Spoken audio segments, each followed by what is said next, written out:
आप सभी को जय मसीह की। हम परमेश्वर के वचन में चलें और आज का जो हमारा खंड है वो लूका का सुसमाचार उसका 12 अध्याय 22 पद से लेके 34 पद तक। और परमेश्वर के वचन को आदर देते हुए हम अपने स्थानों पे खड़े हो जाएंगे और वचन को पढ़ेंगे। लूका 12 अध्याय 22 पद से लेके 34 पद तक। और परमेश्वर का वचन यहाँ पे इस प्रकार से कहता है, फिर उसने अपने चेलों से कहा, इसीलिए मैं तुमसे कहता हूं, अपने प्राण की चिंता ना करो कि हम क्या खाएंगे, न अपने शरीर की कि क्या पहनेंगे, क्योंकि भोजन से प्राण और वस्त्र से शरीर बढ़कर है। कौओं पर ध्यान दो, वे ना बोते हैं ना काटते, न उनके भंडार और न खत्ता होता है, तो भी परमेश्वर उन्हें पालता है। तुम्हारा मूल्य पक्षियों से कहीं अधिक है। तुम में से ऐसा कौन है जो चिंता करने से अपनी आयु में एक घड़ी भी बढ़ा सकता है? इसलिए यदि तुम सबसे छोटा काम भी नहीं कर सकते तो और बातों के लिए क्यों चिंता करते हो?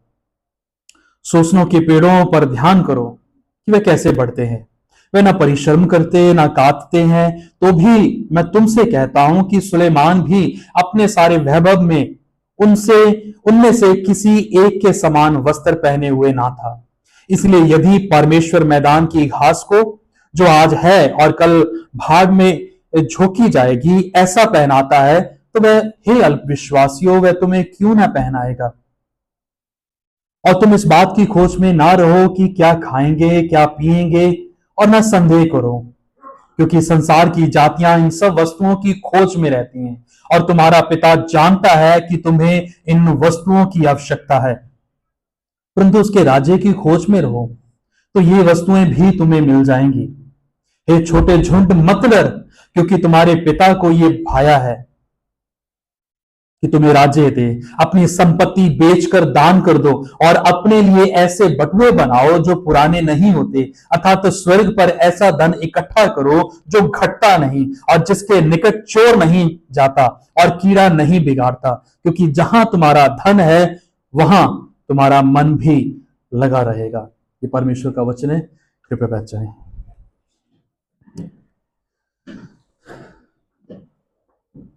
तो वो आपके वचन जो पवित्र आत्मा की सामर्थ से मनुष्यों के द्वारा लिखे गए और हमारे सामने रखे हुए हैं, प्रभु, हम आपसे विनती करते कि एक बार फिर से इन वचनों को हमारे लिए जीवित कर और हमारी सूखी हड्डियों में अपने श्वास को फूंक, ताकि हम आपको जान सके।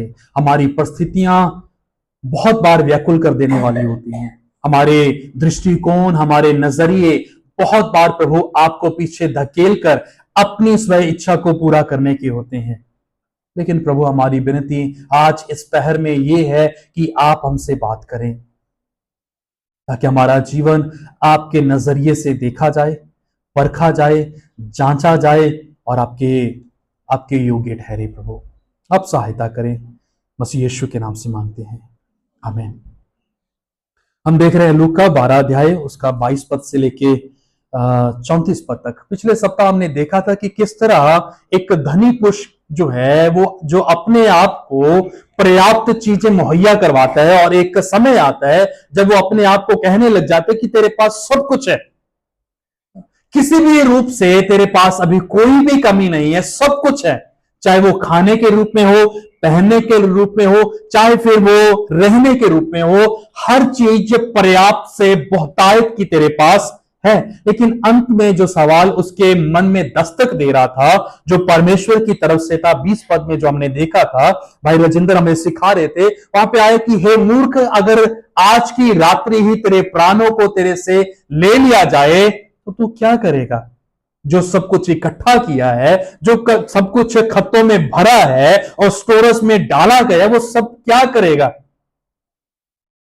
इसी सवाल के साथ जब हम आगे बढ़ते हैं, 22 पद से लेकर 34 पद तक आते हैं, उसमें एक सवाल हमारे सामने जो यीशु मसीह जब अपने चेलों से कह रहे हैं, बोलते हैं कि तुम्हारी सबसे बड़ी चिंता जो है वो क्या है? दूसरे शब्दों में कहूं, जो हमारा शीर्षक भी रहेगा इस संदेश का, कि तुम्हारा खजाना क्या है? What is your treasure? तुम्हारा सबसे बड़ा खजाना जिसके ऊपर तुमने मन लगा रखा है वो क्या है? खाना, कपड़ा या रहने की जगह?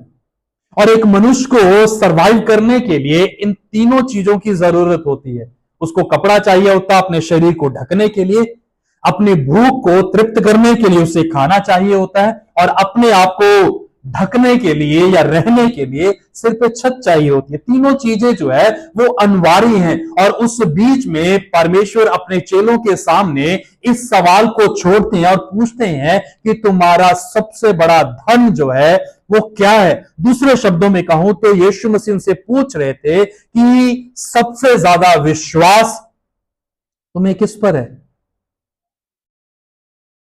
आज एक व्यक्ति जब सुबह उठता है तो उसकी सबसे बड़ी चिंता यह होती है कि मुझे खाना खाना है, मुझे अपने तन पर वस्त्र चाहिए, है ना, मुझे सर्वाइवल के लिए मेरी रोजमर्रा की जो जरूरतें हैं वो चाहिए, और इसके लिए वो भाग दौड़ करता है, काम भी करता है।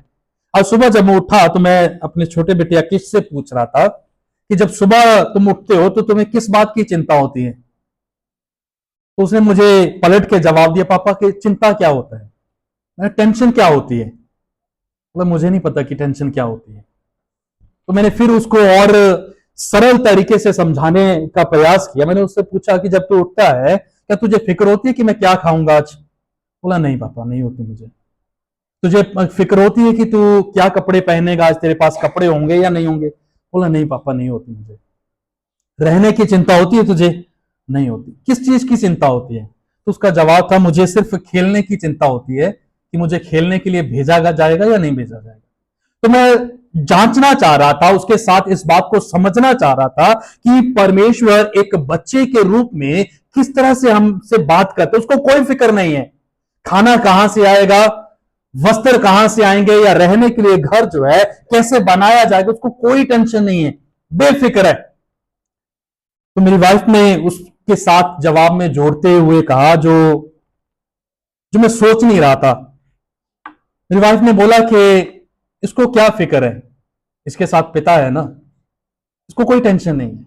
यहां पे जब हम इस खंड में लौटते हैं तो परमेश्वर इस बात को बोल रहा है कि इस बात को तुम जानो कि परमेश्वर आपकी चिंता को जानता है। बावजूद इसके हमारा सबसे बड़ा स्ट्रगल ये होता है कि हम किस तरह से अपने आप को पर्याप्त चीजों को मुहैया करवा सकें ताकि हम उस मुकाम तक पहुंचे जहां से हम ये कह सके कि अभी मुझे कोई चिंता नहीं है, कोई भी चिंता नहीं है। और इसीलिए जो पीछे पदों में जो दृष्टांत दिया गया था धनी मूर्ख का, वो बोल रहा था कि अभी मेरे पास सब कुछ पर्याप्त है, मैंने अपनी जिंदगी की दौड़ को पूर्ण रूप से सफल बना लिया, जो मैं पाना चाहता था मैंने पा लिया, जो वस्त्र सबसे बहुमूल्य में खरीदना चाहता था खरीद लिया, जो मैं खतों को भरना चाहता था वो मैंने भर लिया, पूरी संतुष्टि के मुकाम पर वो पहुंच चुका था। लेकिन जब उसने वहां मुकाम पर पहुंचकर देखा तो परमेश्वर ने उसके बारे में टिप्पणी की और कहा कि ये तो मूर्ख है। हम चिंता जब करते हैं अपने सर्वाइवल के लिए तो हम उसका अर्थ ये है कि हम उस पर्याप्त मुकाम पर पहुंचना चाहते हैं जहां पे हम इस बात को कह सके कि इसके बाद मुझे कोई फिक्र नहीं होगी। अगर मेरी नौकरी लग जाए तो मुझे फिक्र नहीं होगी, अगर मेरे पास अब मेरा जो ड्रीम हाउस है वो मुझे मिल जाए तो मुझे फिक्र नहीं होगी, अगर मेरे पास अच्छा धन, एक अच्छे वस्त्र जो है मुझे मिल जाए तो मुझे चिंता नहीं होगी। जब आप वहां पे पहुंच जाएंगे तो उसके बाद एक नई चिंता शुरू हो जाएगी, क्योंकि हमारा जो ध्यान, हमारा मन जो है वो कभी भी इच्छाओं को अपने वश में नहीं कर सकता। We can not control our desires. हम अपनी इच्छाओं को अपने वश में नहीं कर सकते। अगर जोनाथन से आप बात करोगे कि आपको क्या चाहिए तो वो आपको ऐसे गैजेट का नाम देगा जो लेटेस्ट होगा, लेकिन जब तक उसे मिलेगा तब तक उसका डबल गैजेट आ चुका होगा। लेकिन उसकी जो आज की इच्छा है उसको सबसे बढ़िया, सबसे बहुमूल्य गैजेट चाहिए, चाहे वो आईफोन के रूप में हो चाहे आईपैड के रूप में हो, सर्वोत्तम सर्वश्रेष्ठ चाहिए। लेकिन जब उसे मिल जाएगा उसकी संतुष्टि जो है तब भी नहीं होगी। हम यहां पे जब अपने आप में ध्यान करते हैं हमारी सबसे बड़ी चिंता अपने वर्तमान को लेके और अपने भविष्य को लेके क्या है, उसी बारे में यीशु मसीह यहां पे बात करते हैं। और ये पहला बिंदु जो हम यहां पे सीखते हैं, trust the father not your fears. परमेश्वर पिता जो हमारा स्वर्गीय पिता है उस पर भरोसा रखो, ना कि अपने भय के ऊपर। जो हम 22 पद से लेके 28 पद तक देखते हैं, यहां यीशु मसीह दो चीजों का उदाहरण हमारे सामने रखते हैं। पहला, अगर आप आ जाएंगे, कौओं का जिक्र यीशु मसीह यहां पे पहले उदाहरण में करते हैं। यहां पे अगर 35 पद में पढ़ो तो लिखा है, तुम में से ऐसा कौन है जो चिंता करने से अपनी आयु में एक घड़ी भी बढ़ा सकता है। और उससे पहले अगर 24 पद में देखोगे तो वो कौओं की उदाहरण देता है और लिखा है कि कौओं पर ध्यान दो। और अगर आपने कभी भी कौओं की मानसिकता को या उनके स्वभाव को समझने का प्रयास किया हो और यहूदी मत के अनुसार उनको समझो, तो कौवे वो पक्षी होते थे जो अशुद्ध होते थे व्यवस्था के अनुसार, है ना। आप इसको जिक्र जो है वो लय व्यवस्था और व्यवस्था विवरण की पुस्तक में पढ़ सकते हो। कौओं को अशुद्ध पक्षी माना गया था और अक्सर इनका जो झुंड था वहां पे पाया जाता था जहां पे गंध हो या यहां पे मृत्यु हुई हो। लेकिन यीशु मसीह बोलते हैं ये वो पक्षी हैं जिसको कोई भी अपने घर में नहीं रखना चाहेगा। ये वो पक्षी है जिसका अस्तित्व ही इसके विपरीत कार्य करता है। कोई इसको पाना नहीं चाहता, कोई इसका लगाव नहीं करता। बावजूद इसके यीशु कहते हैं कि कौओं के ऊपर ध्यान दो, वो ना तो बीजते हैं, ना बोते हैं, ना उसमें से काटते हैं, बावजूद इसके वो खाना खा के सो जाते हैं। जिसकी संसार फिक्र नहीं करता, जिसने बोया भी नहीं, जिसने काटा भी नहीं, बावजूद इसके वो खाना खा के सोएगा। अगर परमेश्वर इन पक्षियों को, अर्थात उस कौवे को जो विपरीत स्वभाव का है, जो हमेशा नापसंद किया जाता है, अगर परमेश्वर उसका ध्यान रख सकता है तो किस तुम्हारा क्यों नहीं रखेगा।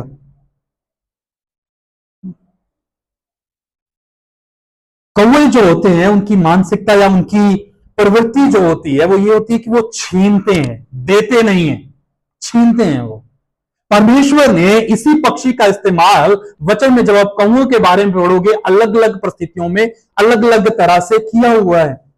यहां पे परमेश्वर कहते हैं कि उनकी ओर देखो और सीखो। अगर आज के दिन कभी आपको कौवा दिखे तो उसके ऊपर ध्यान लगाना। वो वहां से खाने को उठाएगा जहां पे उसने बीजा नहीं, क्यों उठा लेगा वो, या क्यों उसको खाने के लिए मिल जाएगा? क्योंकि उसे पता है कि जिसने उसे संसार में भेजा है उसने खाना भी कहीं ना कहीं गिराया हुआ है। पहले गांव में होता था ना कि छत के छज्जे के ऊपर कटोरे में पानी भर के रख दिया जाता था कि कौवे आएंगे पानी पिएंगे, चिड़िया आएंगी और पानी पी के चली जाएंगे। बहुत लोग करते थे और आज भी कहीं ना कहीं ये चीजें की जाती हैं। लेकिन कौओं ने कब बोला कि हमारे लिए पानी भर के रखा जाए? कौओं ने कब बोला कि हमारे लिए गेहूं के जो दाने वो बिखेरे जाएं ताकि हम आए और खा लें? किसने उपाय किया उनके लिए? परमेश्वर ने। किसके मन में डाला? आपके और मेरे मन में डाला कि पक्षी भी खाना खाते हैं। उसके बाद परमेश्वर एक दूसरी उदाहरण यूज करते हैं, बोलते हैं 27 पद में अगर आप लौट आए तो वहां पे बोलता है, सोसलों के पेड़ों पर ध्यान करो कि वह कैसे बढ़ते हैं, वे ना परिश्रम करते ना काटते हैं, तो भी मैं तुमसे कहता हूं कि सुलेमान भी अपने सारे वैभव में उनमें से किसी एक के समान वस्त्र पहने हुए नहीं था। एक लिली का फूल जो है उसका जो सौंदर्य है, जो उसकी खूबसूरती है, जो उसकी अट्रैक्शन है, वो इतनी वैभव होती है, उसका रंग जो है आपको इतना खींचता है अपनी तरफ कि जिसका कोई कंपैरिजन नहीं है। परमेश्वर कहते हैं कि सुलेमान जिसके पास सारी शोहरत थी, जिसके पास पर्याप्त धन था, उसने भी अपने पूरे जीवन काल में ऐसे वस्त्र नहीं पहने थे जो परमेश्वर फूल को पहना रहा है। और फूल का जीवन कितना है? धूप चबाई, फूल खत्म। बावजूद इसके एक थोड़े समय के लिए परमेश्वर बोलता है कि मैं उसकी चिंता इतनी करता हूं, तुम्हारी चिंता क्यों नहीं करूंगा? अगर मैं कौओं को, पक्षियों को खाना खिला सकता हूं, फूल जिसका अस्तित्व कुछ ही समय का है, और अंततः 28 पद कहता है कि मैदान की घास को जो आज है और कल जो है वो आग में झोंक दी जाएगी और उसका अस्तित्व खत्म हो जाएगा। अगर परमेश्वर उसको इतना सुंदर बना सकता है कुछ ही समय के लिए जिसका अस्तित्व है, तो वो तुम्हारा ध्यान क्यों नहीं करेगा। लेकिन यहां पे समस्या जो है वो ये है कि we have failed to trust God, instead we trusted our fears. हम पिता के ऊपर विश्वास करने में चूक गए, लेकिन जिसमें हमने उपलब्धि हासिल कर ली वो ये कि हम अपने भय के ऊपर विश्वास करने लगे।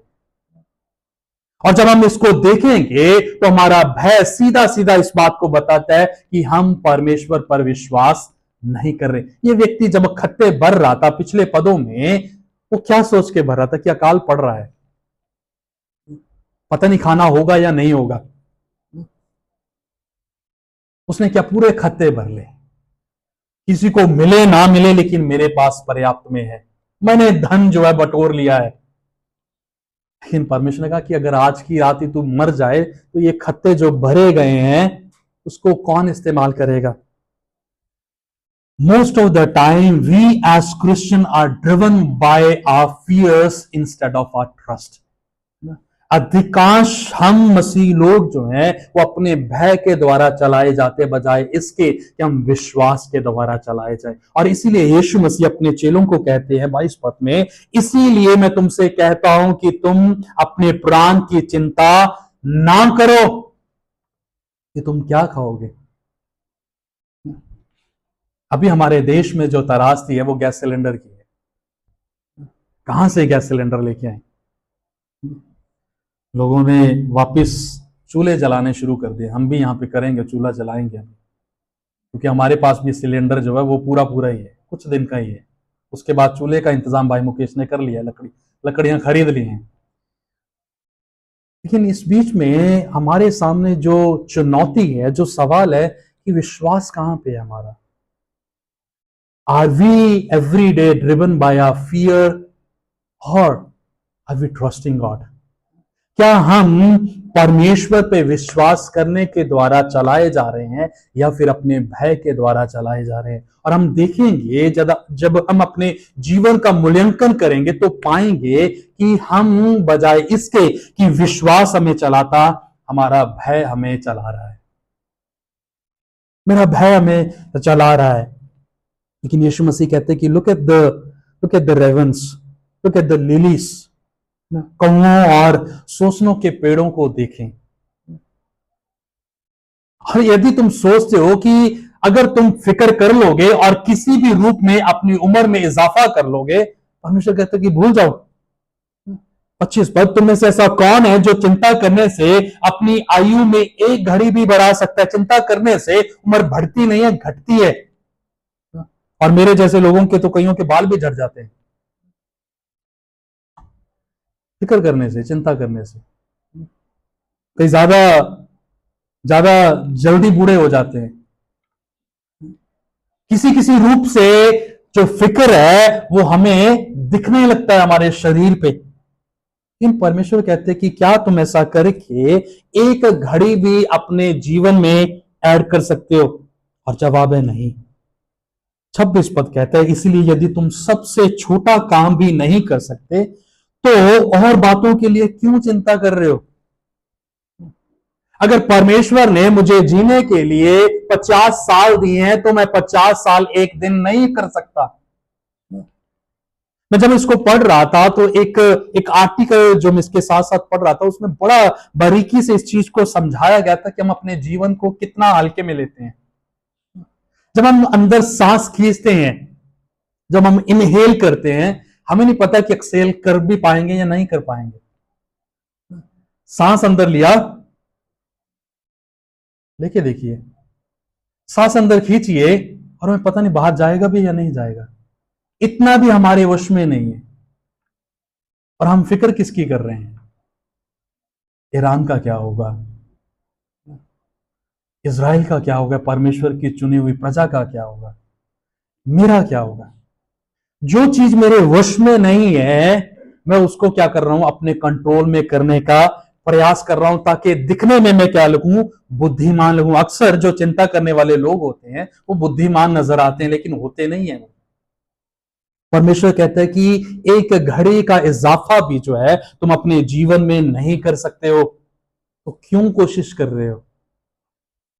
हम कोशिशें इसीलिए कर रहे हैं क्योंकि कहीं ना कहीं हमने अपने विश्वास को अपने भय के ऊपर केंद्रित कर दिया है, बजाय इसके कि हम अपने विश्वास को परमेश्वर जो हमारा पिता है उसकी ओर लगाते। क्योंकि पिता को है वो सब पता है, वो जानता है कि हमें क्या चाहिए।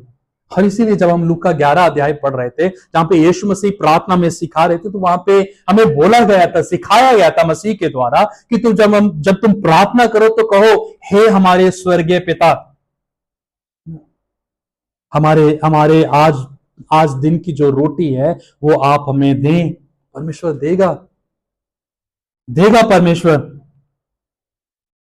दूसरी चीज जो यहां पे हम देखते हैं 29 पद से लेके 31 पद तक, वो है seek the kingdom not security.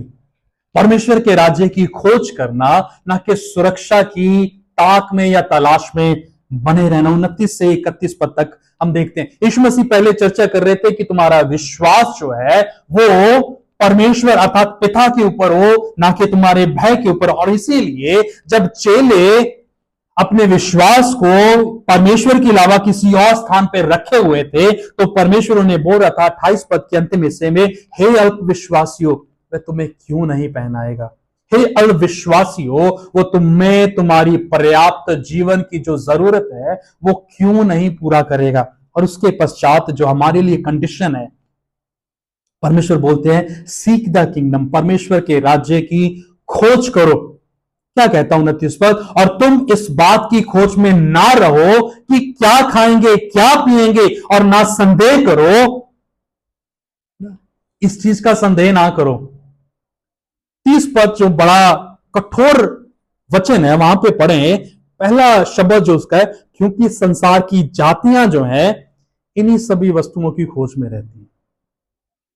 पर पहले परमेश्वर ने बोला कि तुम रोटी कपड़ा मकान की खोज में ना रहो कि हम क्या खाएंगे क्या पिएंगे, क्योंकि ये जो खोज करते हैं वो कौन है? वो अन्य जाति लोग हैं। और अन्य जाति लोगों की परिभाषा क्या है? ये वो लोग हैं जो परमेश्वर को नहीं जानते, ये वो लोग हैं जो परमेश्वर पर विश्वास नहीं करते। Now if I am worrying, यदि मैं चिंता कर रहा हूं अपने खाने के लिए, अपने पीने के लिए, अपने बसर के लिए, what I am actually trying to do is, जो मैं करने का प्रयास कर रहा हूं वो मैं ये कह रहा हूं कि मैं अभी परमेश्वर को नहीं जानता, नहीं जानता मैं परमेश्वर को। और जब मैं परमेश्वर को नहीं जानता तो मुझे क्या करना पड़ेगा? अपना उपाय स्वयं करना पड़ेगा। क्योंकि संसार की जातियां इन सब वस्तुओं की खोज में रहती हैं, और तुम्हारा पिता जानता है कि तुम्हें इन वस्तुओं की आवश्यकता है। किस चीज की खोज में हैं हम लोग? जब दिन की शुरुआत होती है तो मेरी टू डू लिस्ट में, मेरे दिन के एजेंडा में क्या होता है? हम बड़ा अच्छे से गीत को गा रहे थे, परमेश्वर तेरा राज्य आए ना, तू राज करे, तू राज करे ना, सारी दुनिया पे राज करे। लेकिन कितना हम उसके लिए समर्पित हैं? कितना मैं पूरे दिन भर में उसको लगाता हूं ताकि परमेश्वर का राज्य आ सके? पूरे दिन का ज्यादातर हिस्सा तो मैं अपनी रोटी के लिए लगा रहा हूं, अपने खान पीन के लिए लगा रहा हूं। परमेश्वर का राज्य तो आ ही नहीं रहा है। मेरा जीने का लक्ष्य जो है, पर मेरे जीने का मकसद जो है वो मेरा खुद का सर्वाइवल है। परमेश्वर का राज्य है ही नहीं है, है ही नहीं है वो परमेश्वर का राज्य। जब हम व्यक्तिगत जीवन में अपने अंदर झांक के देखेंगे और कहीं ना कहीं अपने साथ एकांत में बैठेंगे, तो मेरी जिंदगी का सर्वाइवल मेरे लिए मेरा सबसे बड़ा उद्देश्य है, परमेश्वर का राज्य नहीं है।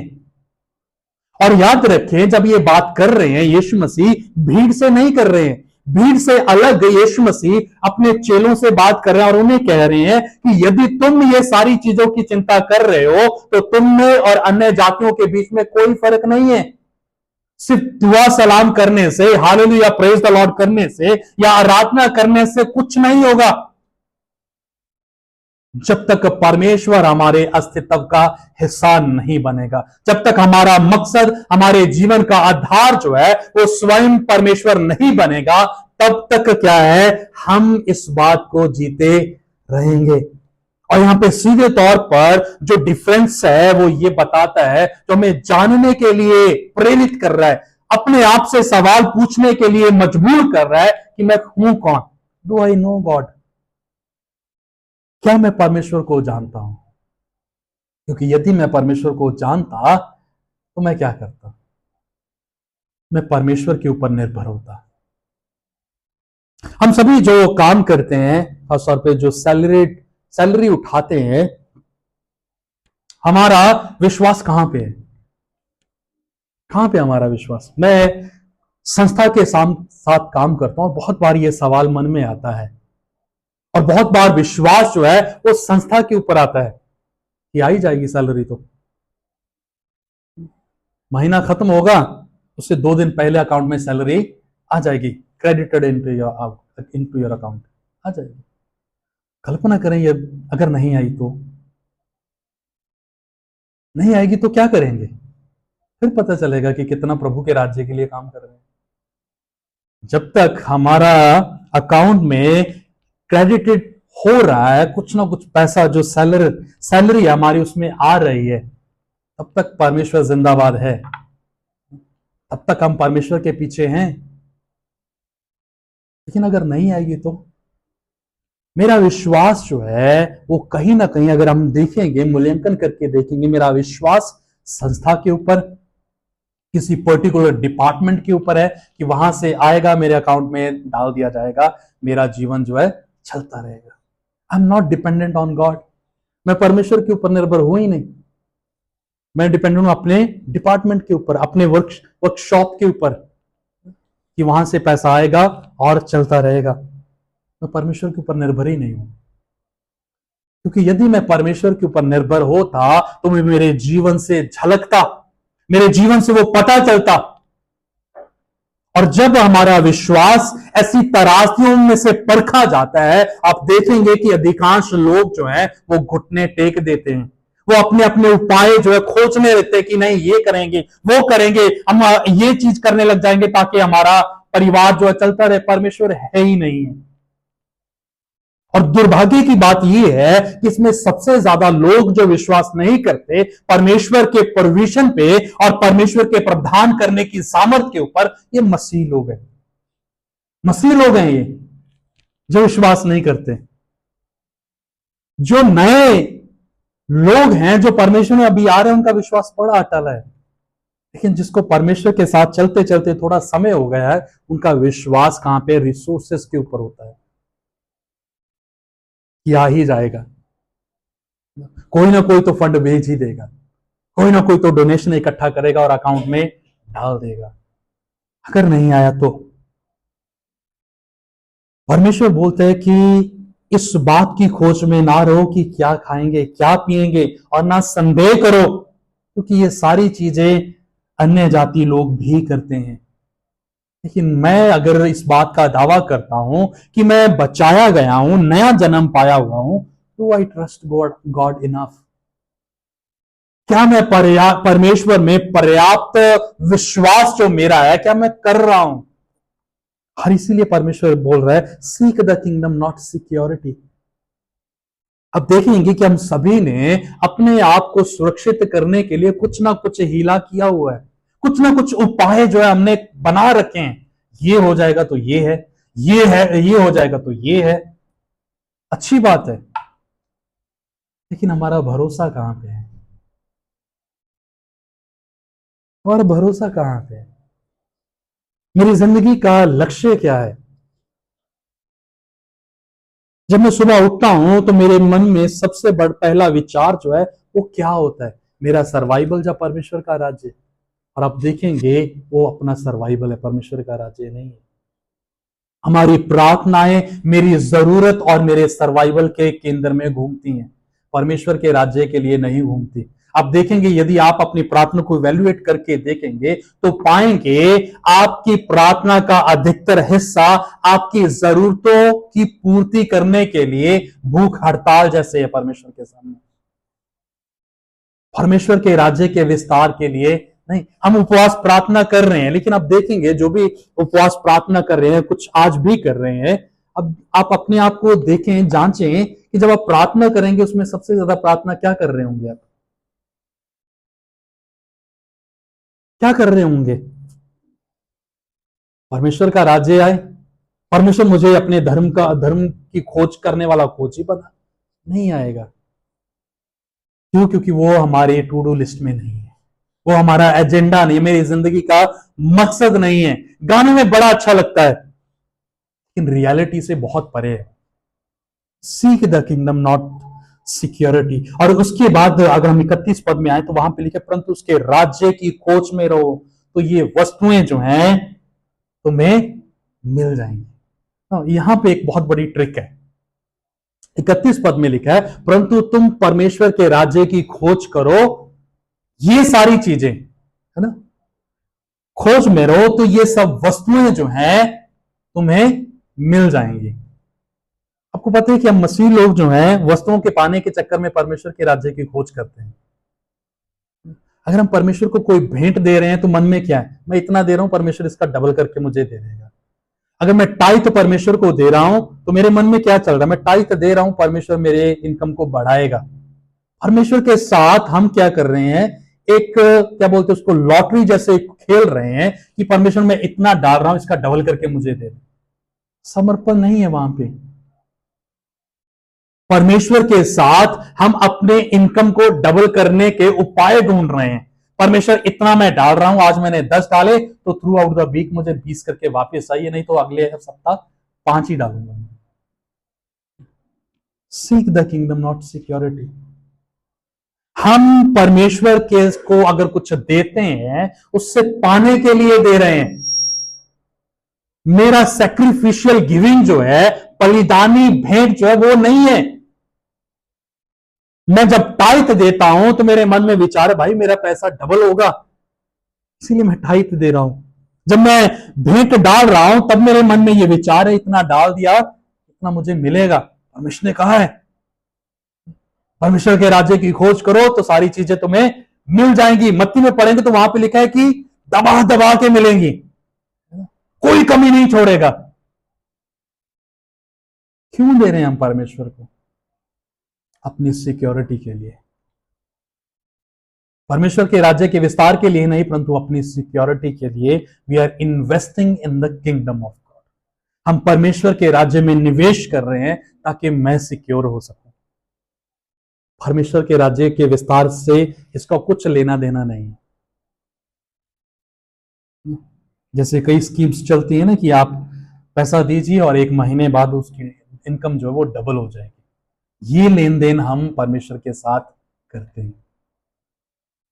तीसरी चीज जो यहां पे हम देखते हैं, store eternal treasure not earthly wealth. जो अनंत काल का खजाना है, धन जो है, उन खतों में भरो, संसारिक चीजों में या संसारिक धन में नहीं। 32 से 34 पद जब हम देखते हैं तो यहां पे यीशु मसीह चेलों को संबोधित करते हुए कहते हैं, हे छोटे झुंड मत डर, क्योंकि तुम्हारे पिता को ये भाया है कि तुम्हें राज्य दे। हे छोटे झुंड मत घबरा। किस चीज के लिए? अपने खाने के लिए, अपने पीने के लिए, अपने सर्वाइवल के लिए, अपने बसर के लिए तुम मत घबरा, क्योंकि परमेश्वर ने तुम्हें राज्य देने के लिए सौंप दिया है।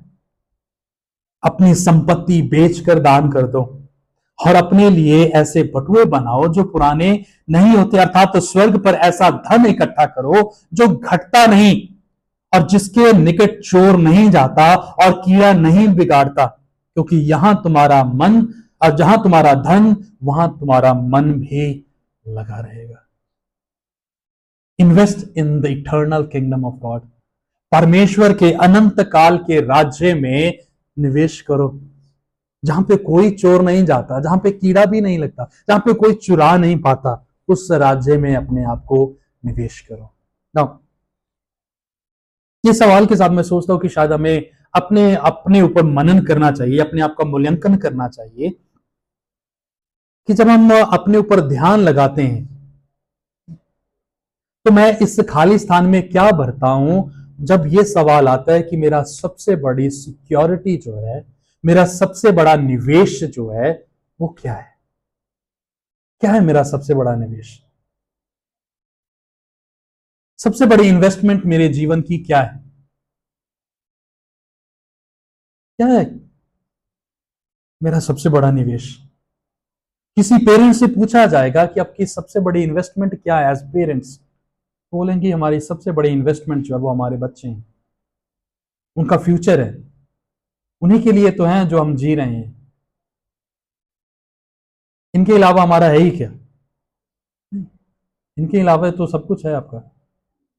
परमेश्वर के राज्य के लिए हमारी सबसे बड़ी इन्वेस्टमेंट क्या है, किस चीज को मैं परमेश्वर के राज्य में लगातार निवेश कर रहा हूं। Do I give time to the lord, क्या मैं परमेश्वर को अपना समय दे रहा हूं, जो परमेश्वर ने मुझे दिया है क्या मैं उसको परमेश्वर के लिए दे रहा हूं। कई बार मैं सोचता हूं जब हम प्रार्थना भी करते हैं ना भेंट के लिए, तो हम ये प्रार्थना करते हैं कि परमेश्वर जिसको नहीं मिला आप उसको भी दे। परमेश्वर ने दिया है, उसने देने की नियत नहीं रखी है, सबको दिया है परमेश्वर ने, लेकिन नियत नहीं थी देने की, तो क्या हुआ, नहीं दे पाया। जो मैं करता हूं अपने टाइट को लेके या अपने ऑफरिंग को लेके, जो हमारे परिवार का एक रीत भी है, ऑफरिंग जो है वो पूरे महीने की पहले ही अलग है। जैसे ही पैसे आएंगे, सैलरी आएगी, उसका टाइट और उसकी ऑफरिंग जो है पूरे महीने भर की अलग है। उसके बाद अगर स्ट्रगल है तो वो ऑफरिंग को कोई छुएगा नहीं, कम खाएंगे लेकिन ऑफरिंग के साथ कोई समझौता नहीं होगा। और हर साल में जो परमेश्वर के साथ मेरा वायदा है वो ये है कि परमेश्वर मैं हर साल जो मेरी ऑफरिंग है मैं उसको बढ़ाऊंगा, जो मेरा टाइट है मैं उसको 10 से नहीं, उसको मैं हर साल 2% या 3% करके बढ़ाता जाऊंगा। ये नहीं कि मैं परमेश्वर से पाना चाहता हूं, परंतु ये मेरा परमेश्वर के प्रति समर्पण है, ये कमिटमेंट है कि मैं ऐसा करूंगा। और अभी तक परमेश्वर ने उसको करने में मुझे कामयाब किया है। कोई ऐसा महीना अभी तक नहीं हुआ जब तक परमेश्वर को मैं उसका बनता हिस्सा नहीं दे पाया, कभी भी नहीं हुआ। और कभी ऐसा नहीं हुआ कि परमेश्वर ने महीने में कोई भी दिन ऐसा दिया हो जब हमने खाना ना खाया हो, जब हमने कुछ खरीदा ना हो। कभी भी ऐसा दिन परमेश्वर ने नहीं आने दिया। लेकिन परमेश्वर यहां पे हमसे पूछता है कि आप परमेश्वर के राज्य के लिए क्या निवेश कर रहे हैं, कहां पे आप अपने धन को जोड़ रहे हैं। या धन जो है वो एक्चुअल धन नहीं है, धन जिसके ऊपर आपका सबसे बड़ा ध्यान लगा हुआ है, जो सब आपके लिए सबसे ज्यादा महत्वपूर्ण है। क्योंकि जो चीज आपके लिए महत्वपूर्ण है आपका मन जो है उसी के ऊपर लगा रहेगा। फॉर एग्जाम्पल, अगर आप स्टॉक्स मार्केट का थोड़ा सा भी जानकारी रखते हैं, स्टॉक्स मार्केट में जब हम पैसा डालते हैं, स्टॉक्स खरीदते हैं, तो हम बार बार उसको चेक करते हैं, भाई कितना पैसा बढ़ गया, कितना घट गया, क्योंकि हमें हर पल की अपडेट चाहिए कि कब हमने अपने पैसे को विड्रॉ करना है वहां से। घाटा हो गया तो फिर मुश्किल हो जाएगा, हमें समय रहते हुए अपने स्टॉक्स को बेचना है ताकि हमें लाभ हो सके। दूसरे उदाहरण मैं देता हूं, हमारा सबसे बड़ा इन्वेस्टमेंट जो हमारे लिए सबसे ज्यादा महत्वपूर्ण, जो हम सोचते हमें लगता है, हमारा फोन, हमारा सोशल मीडिया, हमारा फेसबुक, हमारा इंस्टाग्राम, हमारा यूट्यूब और उसमें चलने वाली रील्स हमारा सबसे बड़ी इन्वेस्टमेंट है जो हम कर रहे हैं। लेकिन इसके साथ दूसरा सवाल आप देखें, क्या ये जिसके लिए मैं अपना सबसे ज्यादा समय दे रहा हूं, क्या परमेश्वर के राज्य में मुझे लेके जाएगा। जब मैं परमेश्वर के सामने खड़ा हूंगा और परमेश्वर मेरे से सवाल करेगा कि तुम मेरे राज्य के लिए क्या जोड़ा, तो क्या बताऊंगा। परमेश्वर, मैं सुबह उठता था, फेसबुक चलाता था, रील्स को मैं हाईजैक कर लेता था, इतनी रील्स में देखता था।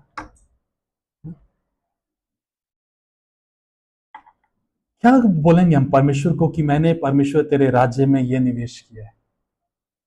क्या निवेश हम कर रहे हैं, क्या परमेश्वर के राज्य के विस्तार के लिए मैं कर रहा हूं जिसको कह सकूं कि ये मेरी परमेश्वर के राज्य के लिए इन्वेस्टमेंट है। और वचन सीधे रूप से बताते क्योंकि जहां तेरा धन है वहां तुम्हारा मन भी लगा रहेगा। अब देखें, जैसे मैंने शुरू में कहा था कि हमारा ध्यान, हमारा मन जो है वो परमेश्वर के राज्य के ऊपर ना होकर मेरे स्वयं के सर्वाइवल के ऊपर है। क्यों? क्योंकि मैंने अपने सर्वाइवल में अपने धन को लगाया हुआ है, इसीलिए मैं अपनी चिंता कर रहा हूं ना। अगर मैंने परमेश्वर के राज्य में धन डाला होता, परमेश्वर के राज्य के स्टॉक्स खरीदे होते, तो मैं उसकी अपडेट ढूंढता, उसके बारे में पूछता, मैं उसके बारे में अपडेट रखता कि क्या हो रहा है परमेश्वर के राज्य में। आज कितने लोगों को फिर से बंदी बना लिया गया, कितने लोग आज भी परमेश्वर के राज्य में दाखिल होने से पहले ही मर रहे हैं। मुझे पता होता, मुझे फिक्र होती, मेरे परिवार में जो आज भी प्रभु में नहीं लोग हैं, मुझे उनकी चिंता होती, वो मेरी इन्वेस्टमेंट थी, लेकिन मुझे नहीं होती है, मुझे फिक्र नहीं होती। क्यों? क्योंकि मेरे लिए परमेश्वर का राज्य जो है वो सिर्फ करने के लिए सुहावनी बातें हैं, नथिंग एल्स, उसके अलावा कुछ नहीं है। क्योंकि यदि परमेश्वर का राज्य मेरे लिए मायने रखता तो मैं उसके लिए इन्वेस्ट करता, अपने जीवन को खर्च करता। लेकिन मैं अपने जीवन को कहां पे खर्च कर रहा हूं? ईएमआई देने में, ईएमआई के लिए पैसा इकट्ठा करने में, क्रेडिट कार्ड का पैसा देने के लिए, लोगों से जो उधार उठाए उसको देने में। उसके लिए मैं क्या कर रहा हूं? अपने जीवन को खर्च कर, अपने जीवन को आसान बनाने के लिए, अपने जीवन के लिए पर्याप्त सुखद चीजों को बनाने के लिए मैं अपने जीवन को खर्च कर रहा हूं। But then I am not spending my life to expand the kingdom of God. परमेश्वर के राज्य को विस्तार करने के लिए मैं अपने जीवन को खर्च नहीं कर रहा। What is your treasure? आपका खजाना क्या है? क्या है सबसे ज्यादा आपके पास बहुमूल्य चीज जिसको आप कभी भी खोना नहीं चाहते, जिसको आप कभी भी नहीं चाहेंगे कि ये मेरे से अलग हो जाए, जिसको आप अनंत काल के लिए अपने साथ रखना चाहते हैं? उस चीज को आप क्या करें? परमेश्वर के राज्य में डाल दे, वो सदा आपके साथ रहेगा, और वो है आपका जीवन। क्या मैंने अपने जीवन को परमेश्वर के राज्य में निवेश कर दिया? Have I invested myself into the kingdom of God or not? और यदि आज भी मैंने वो निवेश नहीं किया है तो मेरे पास परमेश्वर एक चुनौती के रूप में फिर से कह रहा है, come before it gets too late। आ जाओ इससे पहले कि बहुत देर हो जाए। अपने आप की चिंता मत करो, क्या खाएंगे क्या पिएंगे वो परमेश्वर ध्यान रख लेगा। चिंता ये करो कि परमेश्वर का राज्य कैसे बढ़ेगा, कैसे जो आज मेरे परिवार के लोग हैं वो प्रभु में आएंगे जब मैं अपनी जुबान को खोलूंगा, जब मैं परमेश्वर के उस सुसमाचार के संदेश को लोगों के साथ साझा करूंगा, तब परमेश्वर के राज्य का विस्तार होगा। बड़ा अच्छा लगता है इस वाक्य को बोलना कि परमेश्वर वो दिन आता है जब हर घुटना तेरे आगे झुक जाएगा, हर जुबान ये अंगीकार कर लेगी कि यीशु मसीह ही प्रभु है। But then to make it that happen, we have to do some labor. We have to do some hard work. कठोर भूमि में हमें उतरना पड़ेगा, अपने आप को खर्च करना पड़ेगा, अपने कंफर्ट जोन को छोड़कर उस कठोर मैदानी इलाके में उतरना पड़ेगा और कहना पड़ेगा कि परमेश्वर ये चीजें आप करिए। बहुत सारी उदाहरणें हैं हमारे भारत में जिन्होंने अपने जीवन को इस देश को बचाने में खर्च कर दिया। विलियम कैरी, भाई भक्त सिंह, पंडित रामाबाई, बहुत ऐसे धुरंधर हुए, परमेश्वर के भक्त जन हुए जिन्होंने अपने जीवन की परवाह ना करते हुए अपने जीवनों को परमेश्वर के राज्य में निवेश कर दिया ताकि आप और मैं बच सके, ताकि सुसमाचार का संदेश हम तक पहुंचाया जा सके। लेकिन हमारी चिंता क्या है? हम क्या खाएंगे, हम क्या पिएंगे, हम कहां पे रहेंगे, मेरा घर होगा या नहीं होगा। लेट मी टेल यू, मेरा जमीन पे घर हो ना हो, सियोन देश में मेरा घर जो है वो मुकम्मल है। वहां पे मेरे लिए घर बना दिया है। यहां पे हो ना हो, मेरे लिए सियोन में घर है, और वहां पे मैं जाऊंगा और अपने राजा के साथ सर्वदा काल के लिए निवास करूंगा। लेकिन यहां पे रहते हुए मुझे लगातार अपने ऊपर सवाल दागने की जरूरत है, पूछने की जरूरत है कि मैं चिंता क्यों कर रहा हूं। उसका कारण ये कि मैं परमेश्वर को नहीं जानता, क्योंकि यदि मैं परमेश्वर को जानता तो मैं अन्य जाति लोगों के तरह अपने जीवन को नहीं जीता, और चिंता करके मैं एक पल, एक घड़ी भी अपने जीवन की बढ़ा नहीं रहा, घटा रहा हूं। तो इस बीच में जरूरी है कि मैं अपने विश्वास को परमेश्वर के ऊपर, जो मेरा पिता है, उसके ऊपर ले आऊं। और जब मैं अपने पिता को जानता हूं तो जैसा मैंने शुरू में कहा था, अकीश की तरह मैं फिक्र नहीं करूंगा कि मैं सुबह उठूंगा तो मैं क्या खाऊंगा, मैं क्या पहनूंगा, मैं कहां पे रहूंगा। मेरा पिता अपने आप इसका समाधान करेगा, क्योंकि 30 पद में कहता है कि पिता जानता है कि तुम्हें क्या चाहिए। और पिता को भाया इसी प्रकार से, पिता जानता था कि हमारी सबसे बड़ी जरूरत क्या है। हमारी सबसे बड़ी जरूरत हमारा घर नहीं है, हमारी सबसे बड़ी जरूरत हमारी रोटी नहीं है, हमारा पीना नहीं है, हमारी सबसे बड़ी जरूरत पापों की क्षमा है।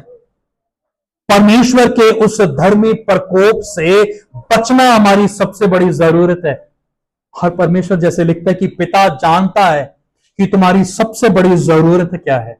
उसी जरूरत को पूरा करने के लिए पिता ने क्या किया, हमारे लिए उपाय कर दिया।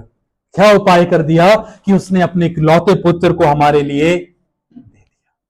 और लिखा है कि जितनों ने उस पर विश्वास किया वो नाश नहीं हुए, परंतु अनंत जीवन उन्होंने हासिल कर लिया। जो मेरी सबसे बड़ी जरूरत थी, परमेश्वर अगर उसका ध्यान रख रहा है, तो मेरी जो शारीरिक जरूरतें हैं, परमेश्वर उसका ध्यान क्यों नहीं रखेगा। परमेश्वर ने मेरी क्षमा के लिए उपाय बनाया, मार्ग तैयार किया, जो पवित्र मेज में के रूप में हमारे सामने है, जो हमें एक बार फिर से याद दिलाता है कि हम अनाथ नहीं छोड़े गए। परमेश्वर ने हमें अकेला यतीम करके त्यागा नहीं, परंतु परमेश्वर ने हमें बुलाया, उसने हमें गले लगाया और हमें अपना उसने बना लिया। और इस बीच में परमेश्वर कहते हैं कि तुम जान लो कि मैं तुम्हारा प्रभु हूं, जान लो कि मैं तुम्हारा परमेश्वर हूं। और परमेश्वर चाहता है कि हम अपने जीवन को उसमें निवेश कर दें, ताकि परमेश्वर का राज्य जो है फैल सके। और हम कुछ पल अपने मनों में शांत हो जाएं और परमेश्वर की ओर ध्यान लगाएं। और जब परमेश्वर ने हमसे बात की है, एक बार फिर से हमारे मनों को परमेश्वर ने झंझोड़ा है, और कहीं ना कहीं परमेश्वर ने हमारी मसीही बुलाहट में, हमारे मसीही जीवन में दस्तक दी है और हमें अनकंफर्टेबल किया है, तो हम परमेश्वर से दूर ना भागें, परंतु परमेश्वर की आवाज को सुनते हुए ईमानदारी के साथ रिस्पॉन्ड करें।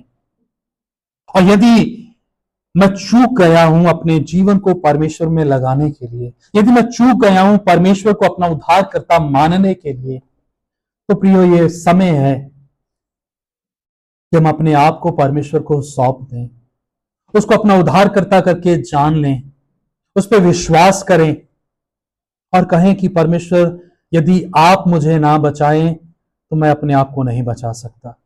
मेरे पाप, मेरे अधर्म, मेरे गुनाह परमेश्वर तेरे सामने खुले हैं। होने दीजिए कि प्रभु मुझे अपने राज्य के लिए खर्च दे, जिस तरह प्रभु नबियों ने अपने जीवनों को आपके राज्य के लिए दे दिया, प्रेरितों ने अपने जीवनों को आपके राज्य के प्रचार और उसके विस्तार के लिए दे दिया। और मैं जब यहाँ पे हूं तो प्रभु होने दीजिए कि मैं भी तेरे वचन के लिए, तेरे राज्य के विस्तार के लिए खर्च हो जाऊं और तेरे लिए इस्तेमाल किया जाऊं। हमारी सहायता करे प्रभु जी। हम अपना आप तुझे सौंपते हैं और मसीह यीशु के नाम से मांगते हैं, आमीन।